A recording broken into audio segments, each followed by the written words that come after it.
Chers auditeurs, dans notre intention de mieux comprendre notre vie chrétienne, pour mieux la vivre bien sûr, nous allons commencer une nouvelle série d'entretiens à l'école des saints. J'allais dire une sorte de catéchisme spirituel.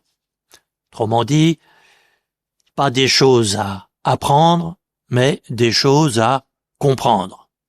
Pas des idées, mais la parole même de Dieu, telle qu'elle nous parvient à travers ses amis, nos amis les saints, ou si vous préférez, c'est la même chose, à travers l'Église.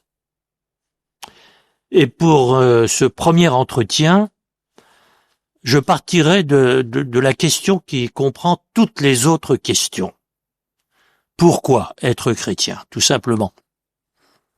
Pourquoi cette attirance pour Jésus qui fait que, même si nous le connaissons mal, même si nous ne saurions pas trop dire pourquoi on a été baptisé, même si nous sommes peut-être déçus par ce que nous voyons de l'Église et des hommes d'Église, mais au fond, pourquoi cette convergence vers Jésus qui fait que on vous demande quelle est votre religion? Bah moi je suis chrétien, même si je vais pas à la messe dimanche prochain. Pourquoi cette convergence? Et on voit que cette question déjà pouvait se poser quand vous lisez l'Évangile, ces regroupements qui s'opéraient autour de Jésus, qui par ailleurs ne demandaient rien.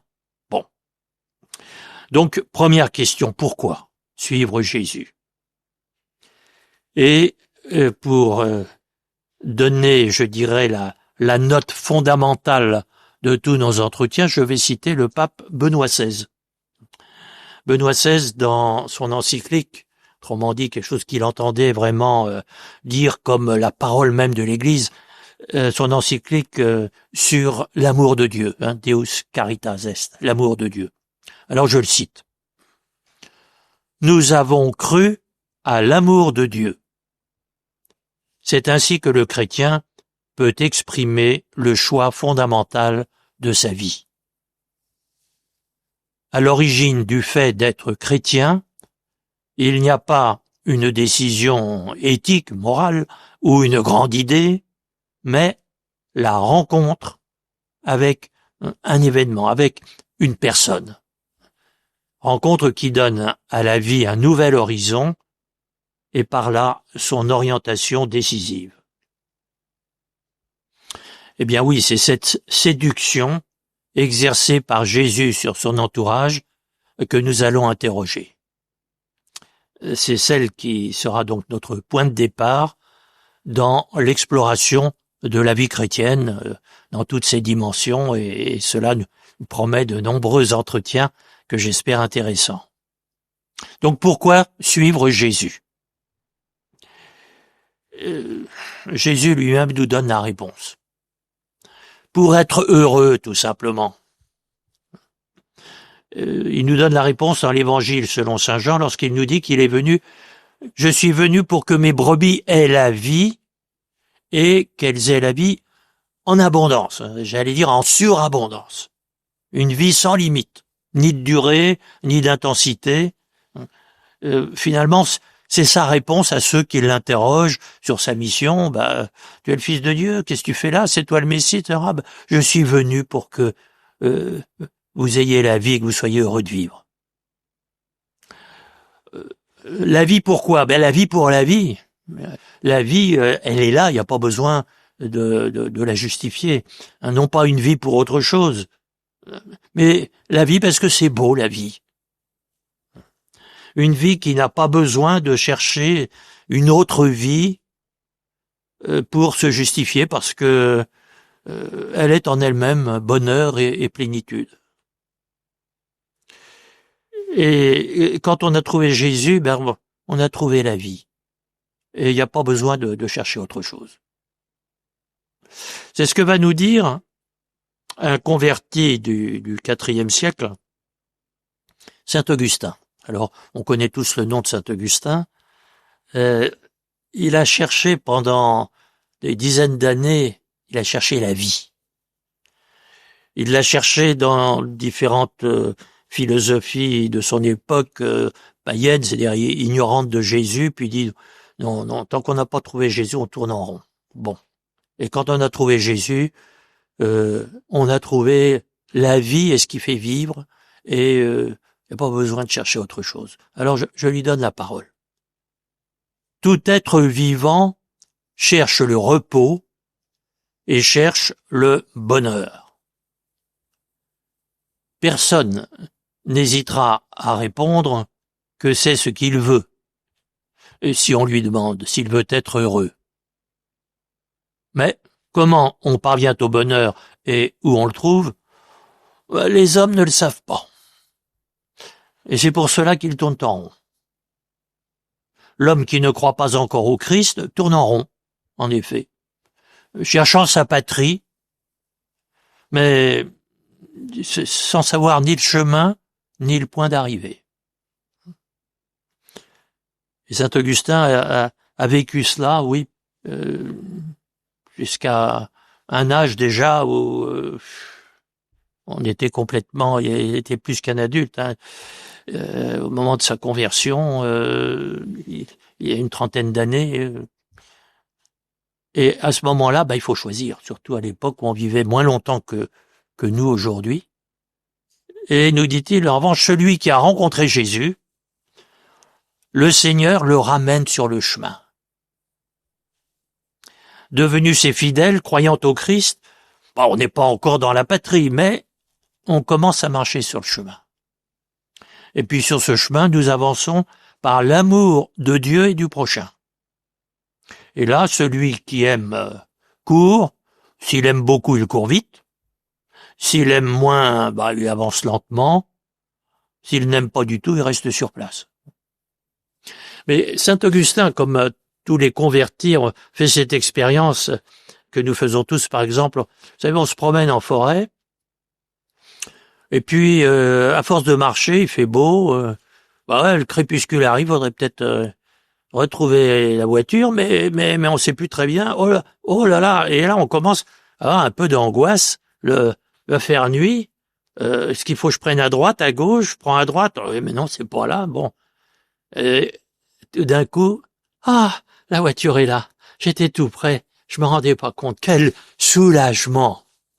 Eh bien voilà, celui qui rencontre Jésus, dit, ça y est, ça change tout. Et en même temps, ça change rien.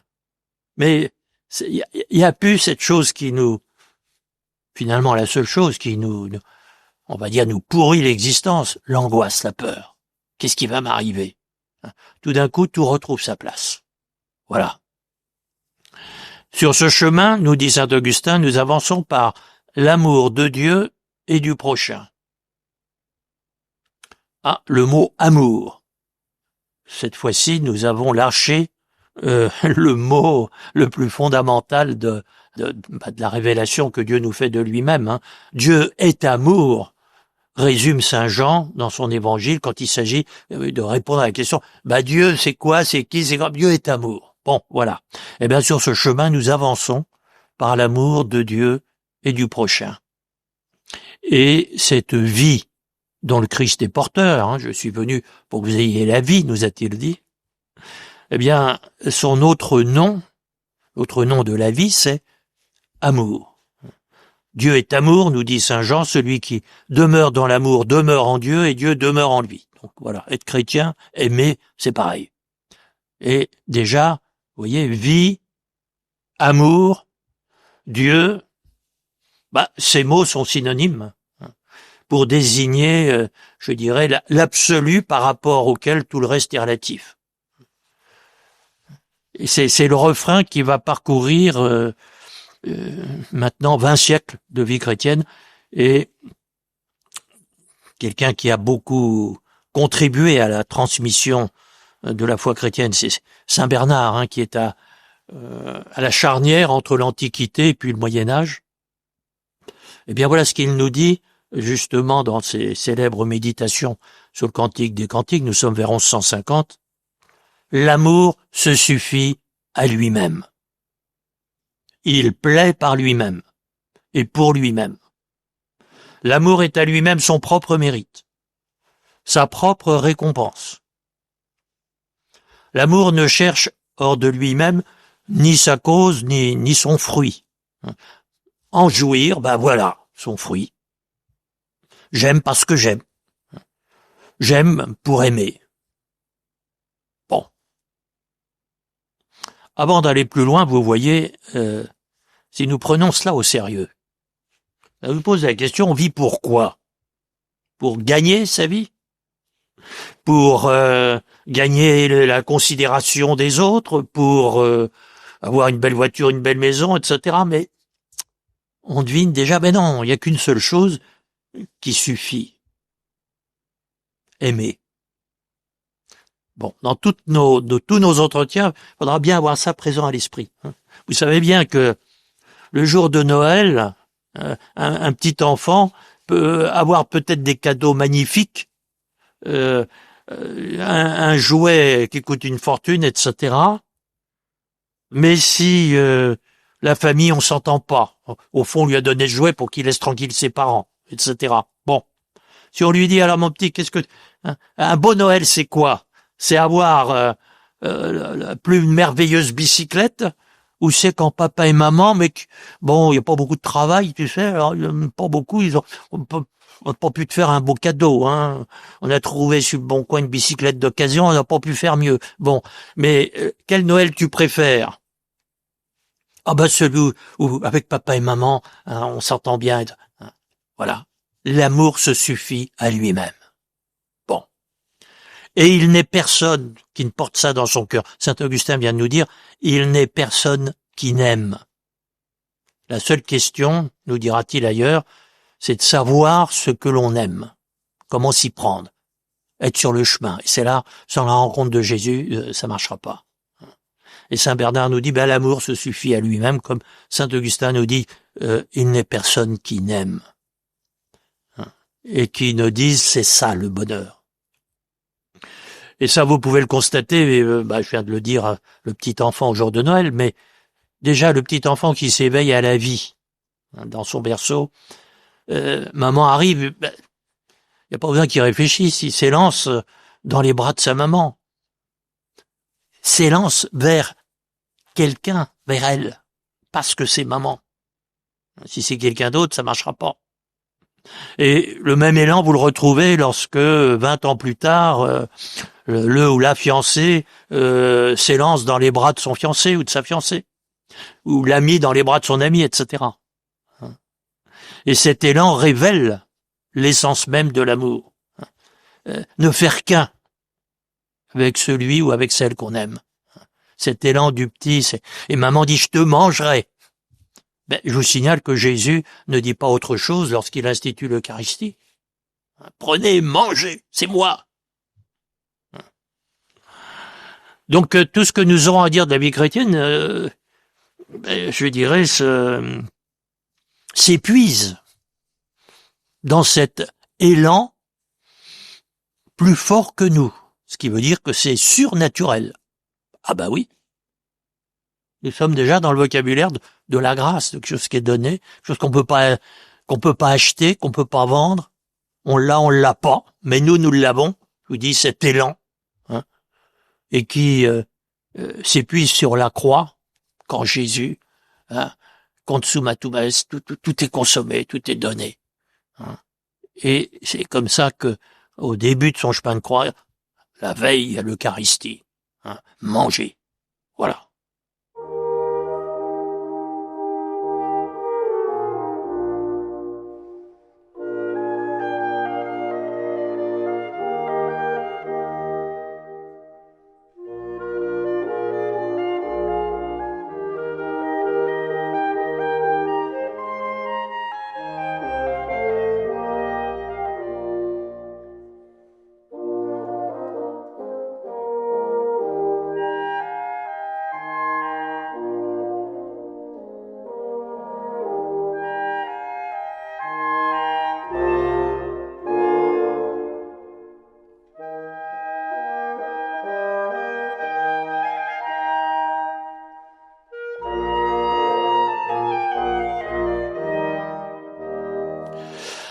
Voilà. Alors avant d'aller plus loin Je voudrais, pour pas perdre de temps, commencer par dénoncer une confusion très dangereuse, aussi dangereuse que répandue, et dangereuse peut-être parce que répandue.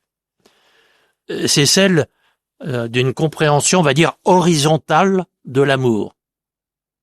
La confusion que finalement j'indiquais tout à l'heure en disant le jour de Noël, il y a des Noëls où il y a un merveilleux vélo qui a coûté très cher, mais il n'y a pas d'amour. Ben pourtant on lui a donné tout ce qu'il voulait. Ben oui, d'accord, mais c'est autre chose. Hein. Et puis un Noël où on s'embrasse, j'allais dire au sens le plus fondamental, cet élan des uns vers les autres qui fait que papa, maman et le petit, c'est pas un Noël très riche, mais c'est un vrai Noël parce que nous sommes tous les trois dans une intention commune de ne faire qu'un. Voilà. Alors là, il faut qu'on distingue bien. Et donc, avant d'aller plus loin, je voudrais dénoncer ce que saint Paul déjà dénonce quand il dit aux Corinthiens, je pourrais donner tous mes biens aux pauvres et ne pas aimer pour autant. C'est deux choses qu'il ne faut pas confondre. On peut donner tout ce qu'on a et ne pas aimer. Mais avant d'entrer dans cette distinction par ailleurs fondamentale, il y a peut-être des questions. Mon père, pour revenir au texte de saint Augustin que vous avez cité au départ, et voilà, j'aurais bien voulu que vous nous disiez ce qu'il entend par repos. Il a dit « tous les hommes cherchent le repos ». Et donc, voilà, qu'est-ce que c'est que ce repos ? Et par ailleurs, j'avais une autre question. Vous parliez donc d'amour, voilà, tout le monde n'est heureux que s'il aime, mais pouvez-vous définir l'amour ? Parce que vous parliez de manger, de ne faire qu'un. Alors, est-ce que l'amour, c'est manger l'autre, ou se faire manger par l'autre ? Est-ce que vous pouvez davantage expliquer ? Alors, je ne vous surprendrai pas en vous disant qu'on aura l'occasion d'approfondir tout ça, bien sûr. Alors, d'abord, le repos, quand même, je vais en dire un mot. On ferait peut-être mieux de traduire par équilibre. Et l'équilibre, c'est reposant, mais c'est dynamique. Un cycliste est en équilibre. Est-ce qu'il est en repos ? Normalement, s'il est sur une route à peu près plate et tout, il vit cela comme une détente, comme un équilibre. Mais en effet, saint Augustin ne dit pas « tout homme cherche à ne rien faire », mais cherche justement c'est que oui, on perçoit bien à propos du cycliste, parce que il y a quelque chose de très sympathique, d'équilibré et d'équilibrant lorsque, par une belle après-midi de printemps, vous pédalez sur une route à peu près plate. Il n'y a pas exactement un effort et en même temps, il y a quand même de l'exercice, tout ça. Bon, pour l'instant, c'est cette joie de vivre dont parle saint Augustin. Et l'appeler repos, là il emploie le mot latin de quies. Hein. Le danger, c'est d'assimiler ça à faire la sieste. Mais d'un autre côté, si on prend, parce qu'il veut nous emmener au point où le bon Dieu lui-même, je dirais, pour continuer avec la bicyclette, fournira l'énergie. C'est bien que ce sera pas fatigant, mais ce sera pas pour autant inactif. Voilà. Alors j'en dirai pas plus pour l'instant. Et pour votre deuxième question, est-ce que aimer c'est manger ou se faire manger ? On aura l'occasion aussi d'en dire plus à propos de l'Eucharistie. C'est ne faire qu'un avec celui qu'on aime. Bon, évidemment, ça va passer par des signes dont la manger est un des signes. Dans la liturgie, c'est le signe fondamental de l'Eucharistie. Bon, mais qui va au-delà de l'aspect, j'allais dire, alimentaire, mais simplement parce que l'idée fondamentale là est d'assimilation. Autrement dit, quand Jésus dit à son Père, quand il se tourne vers son Père, il dit « Tout ce qui est à toi est à moi, tout ce qui est à moi est à toi ». Eh bien, c'est pour qu'il y ait la même intensité, je dirais, de vie commune entre nous et Jésus, qu'il institue l'Eucharistie. Et c'est un signe, ça reste de l'ordre des signes, parce que même la consommation de l'Eucharistie, je dirais, évoque cela. Mais cela ne s'accomplira que au-delà, là, il y aura plus le signe, mais la réalité d'une vie parfaitement commune entre Dieu et nous. Et là, ça ne peut pas être dans les conditions de la vie terrestre. Mais en tout cas, c'est cette mutuelle assimilation de ce qu'on est, mais pas des personnes pour autant, que l'Eucharistie indique, et que, quand j'ai dit la maman veut manger son enfant, on sait bien que c'est une façon de parler, mais une façon de parler de cette vie commune. Mon père, je voulais revenir sur au tout début, vous avez parlé de rencontre, donc une rencontre amoureuse avec Jésus. Donc je voulais savoir quelle était la place de l'apostolat dans cette rencontre, éventuellement. Il y a des gens qu'on va mettre devant Jésus et qui vont jamais faire la rencontre avec lui.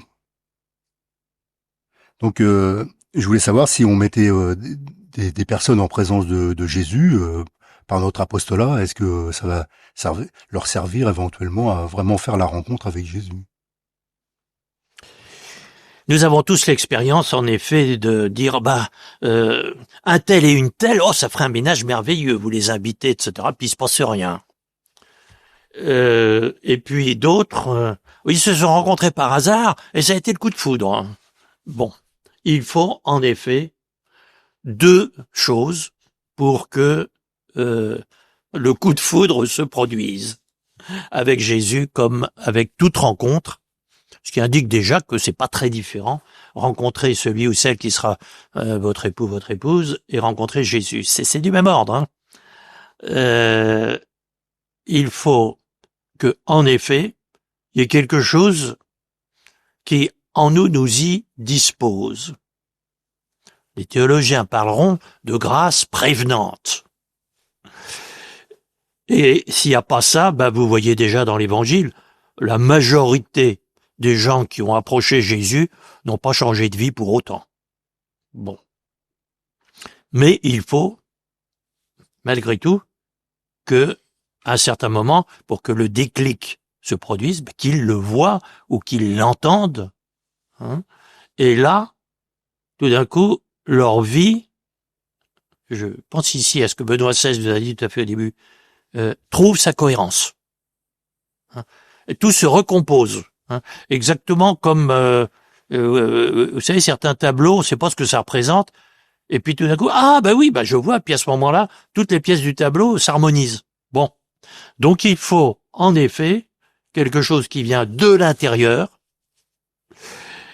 et j'anticipe un peu, mais on va appeler ça la grâce, et quelque chose qui, parce que nous sommes dans une trajectoire humaine, soit affaire de circonstances, de c'est le bon moment, et c'est comme ça que, je vous dis, dans les mêmes circonstances, il y en a deux qui vont finir par se marier, et les autres, ça veut pas dire qu'ils trouvent pas sympathiques ceux qui sont là, etc.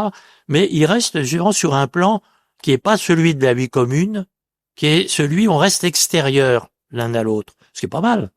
Ça permet de collaborer, de faire des tas de choses ensemble. Et il n'y a pas de collaboration s'il n'y a pas un petit peu d'amour quand même, s'il y a un petit peu de volonté commune. Mais on sait bien que c'est tout à fait différent. Donc pour finir de répondre à votre question, vous avez dit apostolat. Il arrive un moment dans l'annonce de Jésus-Christ, comme dans tout simplement même la vie familiale, où il faut dire les choses. Sinon, on cesse d'être logique. Il arrive un moment où on vous dira, mais toi tu es chrétien, alors tu vis comme ça, tu veux pas divorcer, tu veux, etc., etc. Qu'est-ce que ça a à voir avec ta religion? Bon. Et si là on dit ça te regarde pas, On n'annonce pas, c'est certain. Et là, Saint Pierre nous dit, soyez toujours prêts à rendre compte de votre foi. Rendre compte, voilà. Mais si en revanche, on comprend l'apostolat comme plus je crierai fort, il faut être chrétien, il faut vous convertir à Jésus-Christ, c'est comme éplucher toutes les annonces matrimoniales dans un journal de petites annonces, c'est pas ça qui vous rendra amoureux.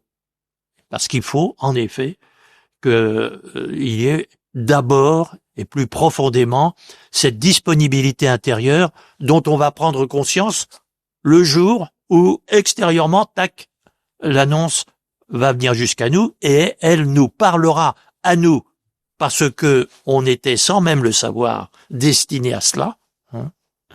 Et en revanche, s'il n'y a pas cette disposition intérieure, ça marchera pas. Vous voyez, et je parle ici, par exemple, à tous ceux qui sont baptisés. La plupart du temps, on a été baptisés dans un pays comme le nôtre, alors qu'on dormait dans les bras de notre marraine ou de notre maman, on était bébé, etc. Donc vous allez me dire, l'apostolat, il n'est pas pour grand-chose. Mais si, l'apostolat, c'est nous avoir porté, mis dans une logique où on va prendre conscience de ce qui secrètement était déjà vivant en nous, et nous allons nous reconnaître comme chrétiens. Donc il faut les deux, et en tout cas on peut pas remplacer l'un par l'autre, et ça veut dire déjà que l'apostolat c'est pas de crier très fort, mais c'est d'être cohérent. On le voit bien même dans les relations familiales. Si papa et maman s'aiment, ça aidera beaucoup les enfants à apprendre à aimer. Vous voyez, donc c'est ça, c'est comme ça que se transmet la bonne nouvelle. Moi j'ai été très frappé par un foyer de sourds-muets. Lui, comme elle, était né sourd et donc muet. Et je me suis dit, mais comment ils ont fait pour se marier? Alors que c'est un foyer, ils avaient des enfants, enfin c'était très très sympathique en plus. Alors moi, difficile de s'expliquer, mais j'ai compris à quel point c'était quelque chose qu'il s'agissait de reconnaître et non pas de faire connaissance, non, faire reconnaissance.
Eh bien, dans ce nouvel entretien, nous allons prendre le temps de bien comprendre ce que j'indiquais dans notre premier entretien comme un risque de perdre beaucoup de temps quand on confond aimer et puis les manifestations de l'amour. Aimer et puis être très généreux, et finalement, est-ce que ça prouve quoi que ce soit? Ça peut être par tempérament. Il y a des gens, vous savez, ils ont besoin de 20 personnes autour d'eux, et ils sont prêts pour ça à dépenser leur fortune, etc. Bon, ils sont en campagne électorale toute la journée, et en vous expliquant que c'est pour vous rendre service. Bon. Alors oui, j'ai annoncé qu'on dénoncerait cette confusion parce que elle démolirait dès le premier jour toute notre vision de la vie chrétienne. L'amour n'est pas la générosité. J'ai cité saint Paul. Quand je donnerai mes biens aux pauvres, dit saint Paul, si je n'ai pas l'amour, cela ne vaut rien. Et il dit même c'est comme les cymbales dans l'orchestre, ça fait zim boum, beaucoup de bruit, mais c'est pas vraiment c'est pas de la vraie musique. Bon. Alors je vais donner ici la parole à un prédicateur qui a eu pas mal de succès à la fin du siècle dernier. Il est mort en 2002, un père dominicain, le père Dominique Molinier. Et ses livres ont eu pas mal de succès, et de succès, je crois, tout à fait mérité. Et donc, ce que je vais lire maintenant, c'est la reprise d'un enregistrement oral, une retraite qu'il prêchait dans les années 60, je crois. Mais peu importe. Et il disait à ce moment-là, « C'est à l'amour que vous aurez les uns pour les autres que l'on vous reconnaîtra pour mes disciples. » Citation donc que le père Molinier fait de Saint Jean, au chapitre 13. Et donc c'est Jésus qui dit ça. On vous reconnaîtra pour mes disciples à l'amour que vous aurez les uns pour les autres. Alors, commentaire du père Molinier, c'est le fruit le plus sûr de l'amour, cet amour fraternel. C'est le signe auquel nous reconnaîtrons l'amour. Mais le signe de l'amour, ce n'est pas l'amour même. Ça ne veut pas dire que c'est pas de valeur. Il faut pas confondre. Aimer, en ce sens, ce n'est pas être héroïque dans le désintéressement. Au contraire, cela ne vient que à la fin. Mais aimer, c'est d'abord, au début, être attiré, être séduit, être captivé. Et le premier acte libre, au fond, qui nous est demandé pour qu'on puisse parler de aimer, c'est tout simplement de céder à cette séduction, à cet attrait. C'est se laisser prendre par celui qui nous déclare son amour, c'est de se laisser avoir, c'est de se laisser faire. Voilà. Autrement dit, ça a tous les aspects d'une démission et non pas d'une mission.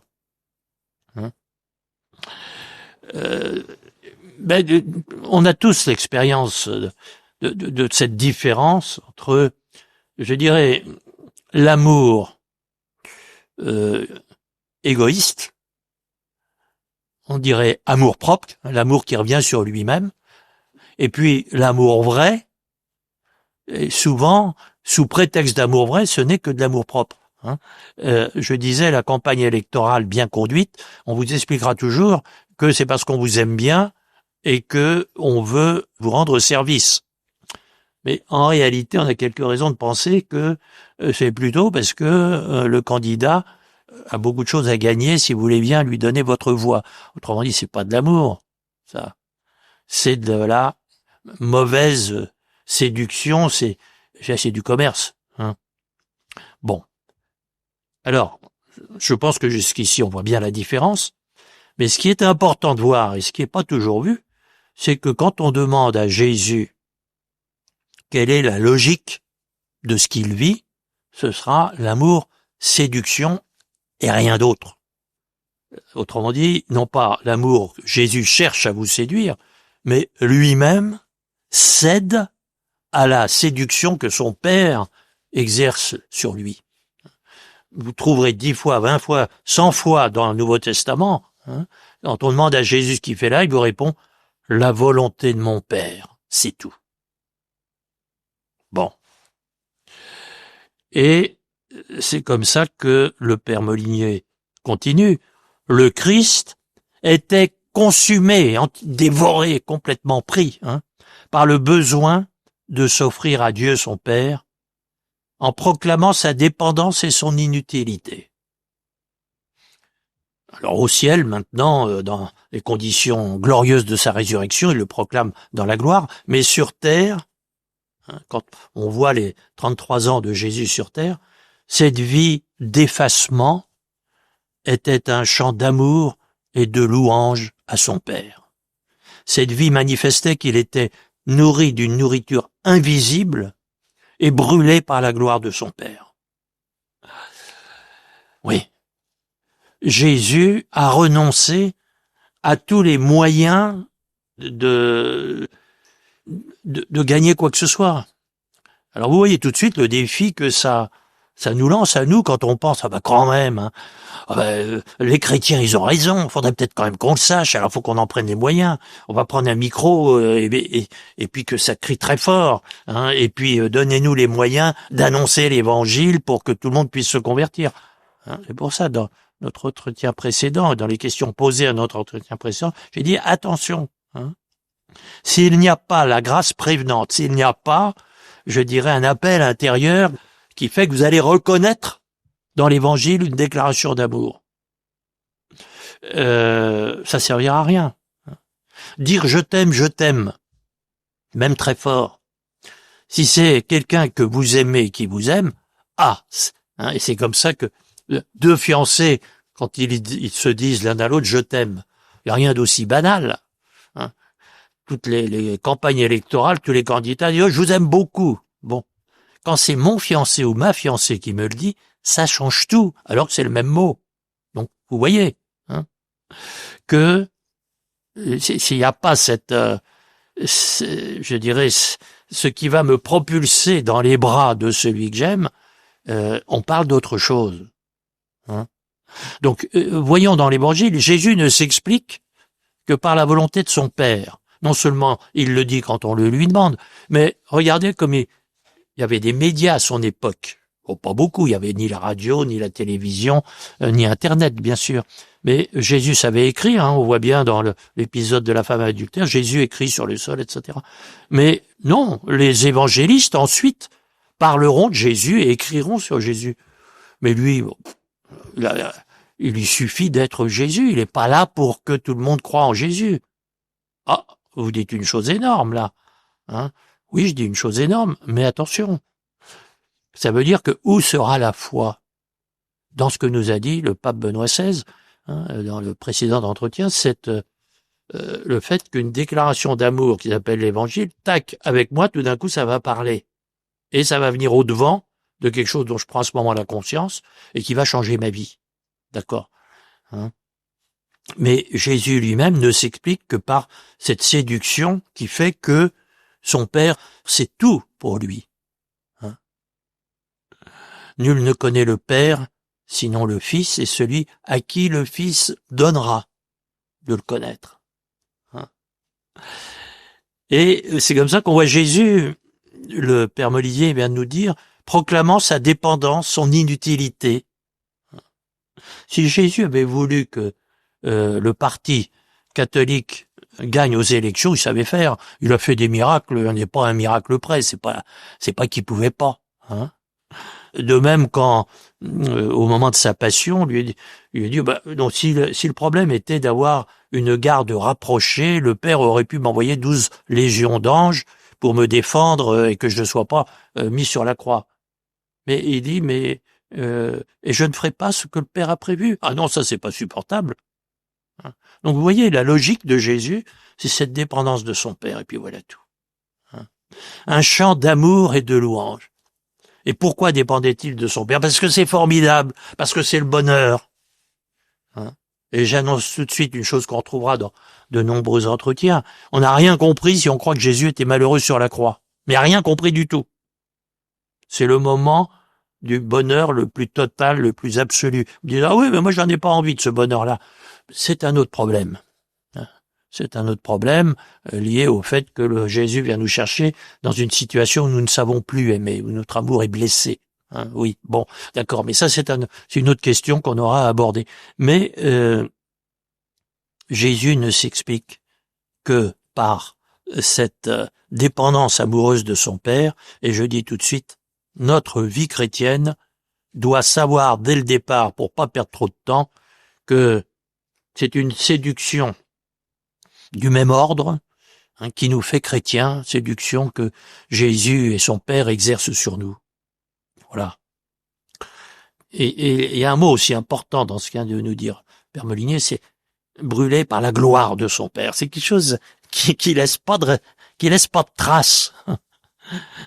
Jésus, il n'y a pas de traces. Le tombeau était vide au matin de Pâques.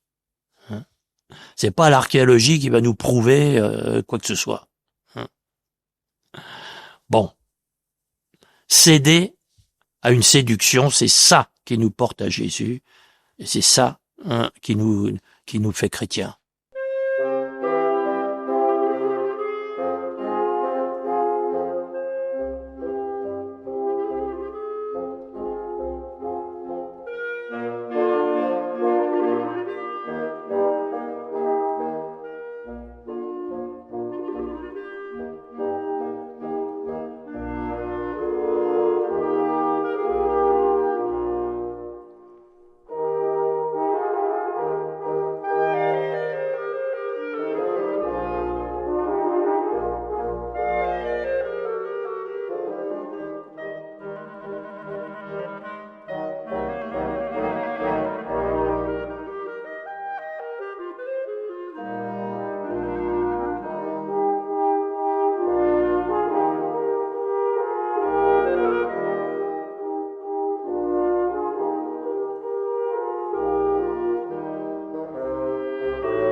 Bon, vous aurez deviné avec ce que vient nous dire le Père Molinier que il nous faudra penser toute notre vie chrétienne dans cette dépendance amoureuse, et je dis tout de suite réciproque, entre Dieu et nous. Donc pas des choses à faire pour que le bon Dieu soit content, mais comment dépendre l'un de l'autre, le bon Dieu et nous, pour ne faire qu'un tous les deux. Alors je dis dépendance réciproque. On dit comment ça? Ben oui, si Jésus est mort sur la croix, je vous dis tout de suite, alors on le verra de plus près, mais c'est que, sauf à renier son amour, il pouvait pas faire autrement. C'est pas que réfléchissant, il dit comme ça je pourrais payer leurs dettes, être leur rédempteur, ça c'est ça, payer la dette, etc. C'est que tout simplement, ne pouvant pas se passer de nous, il a été où nous étions, et c'est-à-dire sur la croix. Bon, alors on verra ça à propos du péché originel, mais on le verra peut-être pas avec ces mots-là, mais tout simplement, en tout cas, dès le départ de nos réflexions, penser la dépendance amoureuse comme la clé de tout ce que le chrétien a à vivre. Et je vais renforcer ça avec un grand prédicateur du XVIIe siècle, Saint Jean Eudes. Saint Jean Eudes, qui a beaucoup réévangélisé après les guerres de religion l'ouest de la France. Saint Jean Eudes, c'est typique, si vous voulez, de la vraie conquête catholique. Autrement dit, qui fait que des foules entières sont redevenues chrétiennes.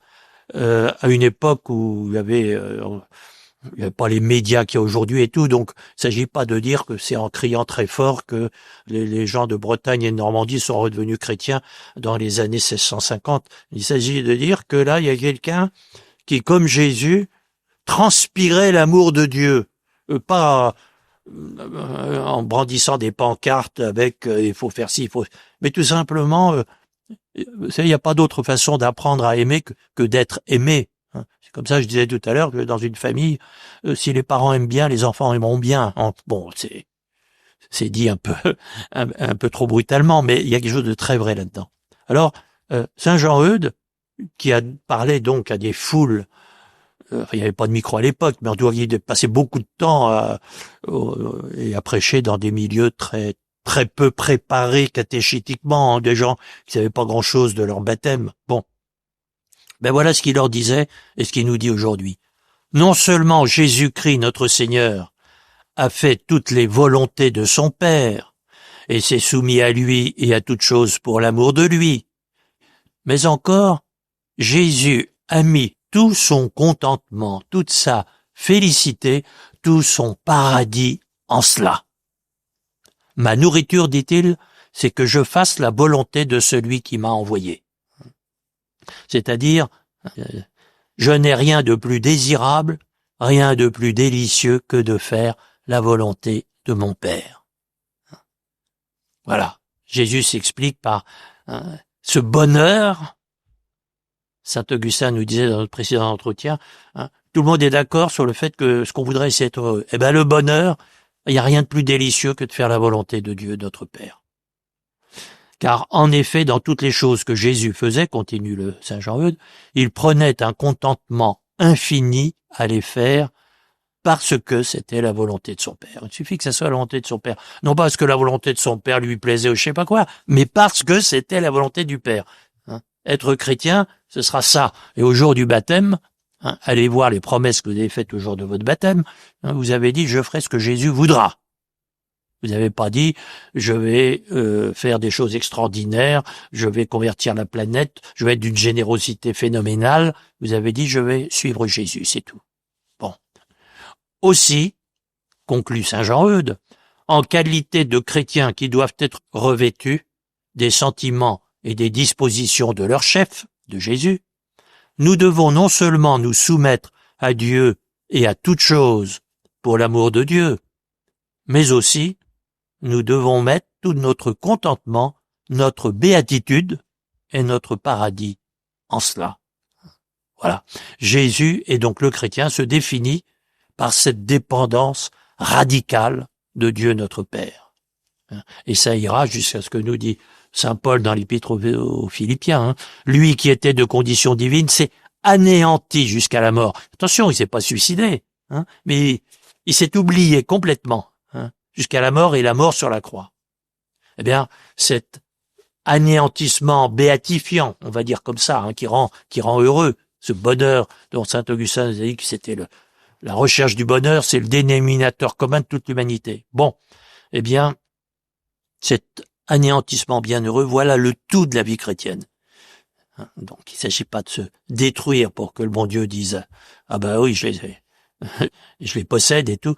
Non, mais au contraire, il se laisse posséder, un anéantissement d'abandon à celui qui se donne.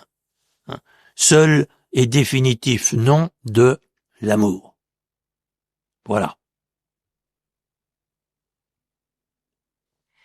Mon père, vous nous avez parlé de l'expérience de la vie chrétienne en parlant aussi de la dépendance amoureuse que Jésus a envers nous. Mais je me posais une question parce que nous, en général, quand on fait l'expérience d'être amoureux, notre expérience humaine, c'est envers une personne en particulier et c'est pas la même chose pour toute personne qu'on va rencontrer. Et alors, comment est-ce que Jésus est amoureux de chacun? Qu'est-ce que c'est que pour Jésus être amoureux? Comment Jésus peut-il aimer 6 milliards d'êtres humains en même temps? Et en plus, ceux du passé puis ceux de l'avenir, ça fait beaucoup de milliards. Très bien. Et nous avons en effet facilement l'image de l'amour est unique. Et je l'ai dit, et lui-même ne s'occupe finalement que de son Père. Et en même temps, il faut tout de suite ajouter, l'amour est universel. Ce qui, en grec, se dit, il est catholique. Ce qui veut dire, j'insiste, parce que ça veut dire que l'amour, que l'Église, étant catholique, doit être aimée de cet amour universel et qui en même temps est unique. Bon. Ici, nous sommes victimes d'habitudes mentales qu'il nous faudra aussi à plusieurs reprises dénoncer, qui est d'opposer l'universalité à l'unicité. Prenez une œuvre d'art, prenez la Joconde, dont on dit c'est la plus précieuse des œuvres de tous les musées du monde. Bon, on en pense ce qu'on veut, mais enfin supposons. Le monde entier est concerné par cette œuvre d'art unique, et Léonard de Vinci, là, est, pour le domaine qu'est le sien, au service de l'humanité tout entière, alors que il était dans son atelier sans un instant prendre conscience des millions de personnes qui en profiteraient. Donc on ne peut pas opposer une relation unique fait que Léonard de Vinci avait ce regard-là sur cette femme-là, Mona Lisa, et aucune autre, et qu'il vivait intensément cette relation, sur le plan esthétique au moins, hein, et que l'humanité entière s'y est reconnue ensuite. Donc vous voyez, alors je dis c'est un problème en fait de fonctionnement mental, parce que dans votre question, je crois que on pourrait la poser autrement, et qui est comment Jésus peut-il penser à tant de monde à la fois? Mais on pense qu'à une personne à la fois. Et c'est là où on retrouve le discours sur la générosité que j'ai dénoncé tout à l'heure. La générosité va vérifier que vous aimez une personne et que en aimant une, vous les aimez toutes, si bien que si elles entrent dans le champ de ce que vous pouvez faire pour elles, sans même y penser, vous allez avoir un comportement généreux. Prenez une maman de 5 enfants, voilà, ou ce serait vrai s'il y en a que 3, s'il y en a 7, bon, une maman de 5 enfants. Elle ne s'occupe que d'un enfant à la fois. Et la preuve qu'en s'en occupant de un, elle s'occupe de tous, c'est que quand elle a fini avec celui-là, elle va s'occuper des autres avec la même générosité, la même, et se posera même pas la question. Ce qui veut dire que cet amour était peut-être inconscient, mais il était bien vivant, puisque quand il s'agit à ce moment-là de le vivre différemment avec un autre partenaire, elle le vit ni plus ni moins que le premier amour.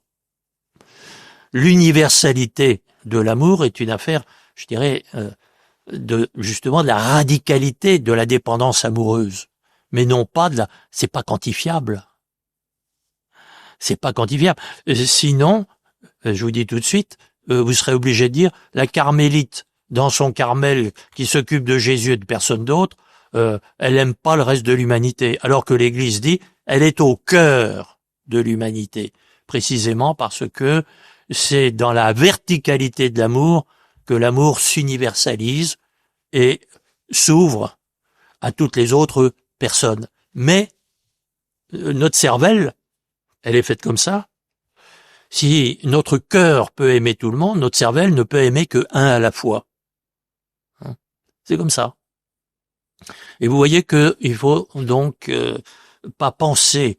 Si vous voyez l'Évangile, par exemple, Jésus crucifié, au moment où il donne tout sur la croix, il parle pas de moi, non. Il parle de son Père. Père, je remets mon esprit, je remets tout ce que je suis entre tes mains. Et c'est comme ça qu'il m'aime. Mais c'est sûr que il ignorait tout de ma carte d'identité, de quand je viendrai, etc. et tout. Ça n'empêchait pas de m'aimer. Hein. Vous voyez, le cœur est universel et la cervelle, elle est individuelle. C'est du créé. Alors, on retrouvera ça d'autres fois, mais ça met en cause finalement la nature et non pas quelque chose qui est le propre de Dieu qu'on appellera la grâce. Et Dieu, c'est pas le même pour tous, mais c'est Dieu totalement pour chacun. Alors bien sûr, tout ça c'est dit un peu rapidement. J'aurais dit que nous retrouverons ces questions de nombreuses fois dans nos entretiens de ce catéchisme spirituel. Je vois aussi que naissent bien des questions, mais nos auditeurs doivent savoir que non seulement nous retrouverons les questions que font naître nos entretiens au fil de ces mêmes entretiens et de ces émissions, mais aussi ils en retrouveront, je dirais, la version développée avec notamment tous les textes que je lis rapidement de nos amis les saints. Ils retrouveront tout ça en vidéo, avec aussi les textes qui pourront même importer depuis leur ordinateur, voire de leur téléphone, voire de leur autre instrument électronique, hein, sur notre site Centre Saint-Jean-de-la-Croix ou paroisseetfamille.com. Donc, pour approfondir tout ce que nous disons. Hein. Et puis, l'idée est justement de constituer au fil du temps tout un ensemble, une vision d'ensemble de la vie chrétienne. Donc, n'hésitez pas à vous rendre sur notre site où vous voyez approfondi tous ces thèmes que nous abordons.